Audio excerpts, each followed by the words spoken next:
Everyone, it's KIREI here for Bramble Fox, and I have a brand new layout using the fabulous January Fox box. I have pulled out the Cherish These Days that I'm going to use as my title.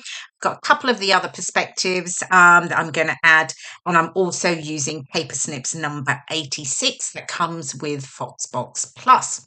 So I've dug into my stash and I have pulled out an older Hip Kit Club hit from last year, so from November 2024. There was this striped paper that I rather liked that I thought I would layer up, cut the stripes apart and then layer them back down together once I've distressed the edges. And then I would use that as a bit of feature on the left and I'd, add my photo over on the right. So that's what I'm doing at the moment. So I'm just working out where they're all sitting.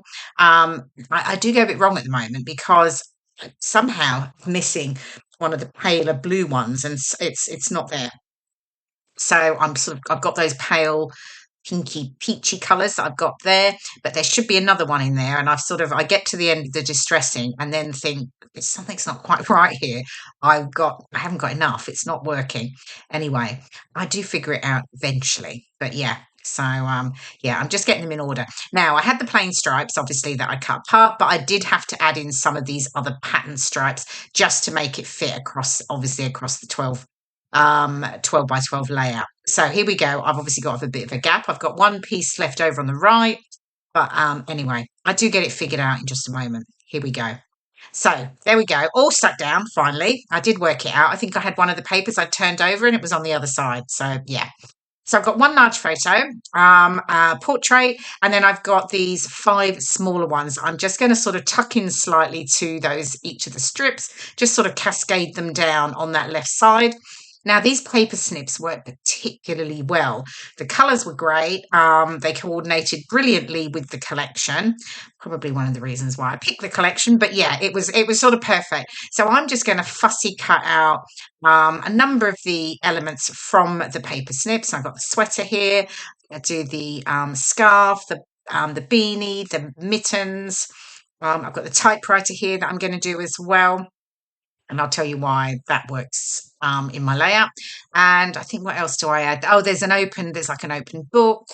And then I do use some of the little phrases as well. So, yeah. So there we go. I've got everything cut out now. And I can start to get things sort of stuck down. Firstly, though, my large photo. Now, I've got these sort of 4 journaling type cards, and actually this is a great way to use up some of those sorts of cards that actually sometimes you think, I don't know what I'm going to do with them, or I'm not going to use them for journaling, but actually just layering them up behind a photo works really, really well. So I've actually just pulled out some that tied into the colours of the stripes over on the left there. So I've got the deep teal, the paler blue, the red, and then that sort of peachy pink. And I'm just sticking them one at a time, layered up behind my photos. So I quite like how this looks. I do it every now and then, not all the time, but it is a great way of using up things like this rather than just, a larger piece of patterned paper or cardstock. So that's going to sit there with my title over to the right. Now, my photos, I thought about backing them, but I decided I wouldn't because I had all the colours going down that left side. I just thought I'd keep the photos clean with the white border. They worked well and they still stand out from that background, mainly because the background is quite plain. Even though it's lots of colours, it's not too heavily patterned. So I'm adding foam tape to the top of my photos, and then they'll sit flat at the bottom. That just allows me to still get some of that dimension, but often I might add things around the bottom of a photo over the top of it. So that means I can do that. Of course, for here, that isn't so much the case because I'm tucking, well, it is a bit but I am tucking the photos into each of those strips. So here I go, obviously making sure that, every photo is perfectly straight. Honestly, you think I'd just be able to do it by eye, but anyway, hey. Okay, then I'm bringing in the paper snips and the perspectives. So the typewriter, well, I'll tell you about my photos. So This was a trip into London with Wendy and Morag, and we went to do the Snoopy Trail that was around the old Fleet Street quarter. And then we were heading over to Selfridges to see the Disney lights. Now, these photos have nothing to do with either of those, but they were things that we saw as we were wandering around the Fleet Street quarter. So just different things. I mean, at the top there, the building, it's harder to see in the photo, but we were on Fleet Street and it actually has on there the old signs that say Sunday Post, People's Friend, People's Journal. So I really love that.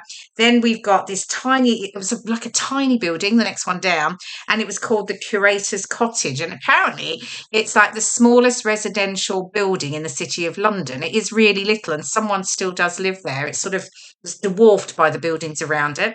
Then we've obviously got St Paul's Cathedral, and then down here we've got this sculpture here. It's all the animals on a bike in Paternoster Square. It's quite famous. A lot of people probably have seen it.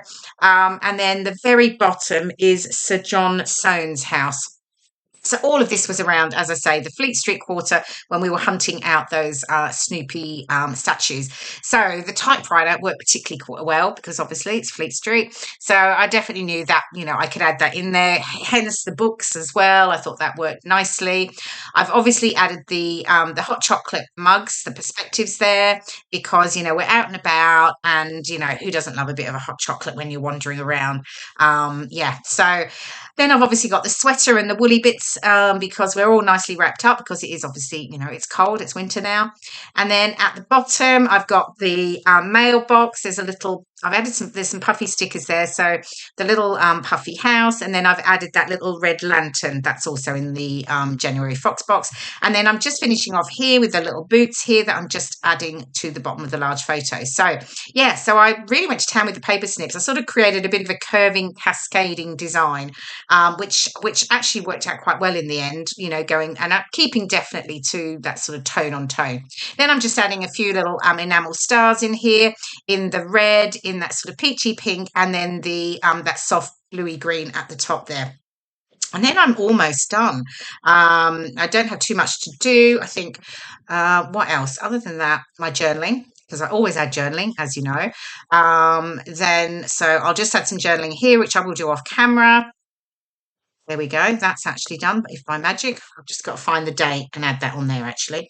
And then I decided I definitely needed just to add some little white splatters. So I'm just going to do that and just add the splatters just down around all the small photos. So yeah, this layout came together really nicely and I'm really pleased with how it looked.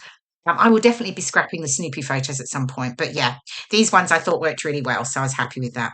Okay, here's the final layout and some of the close-ups. You will see the fabulous perspectives here from the January Fox box, and you can find all the details about subscribing to that monthly subscription over on bramblefox.co.uk. Thank you so much for watching. I hope you've enjoyed the video, and I'll see you again soon. Bye for now.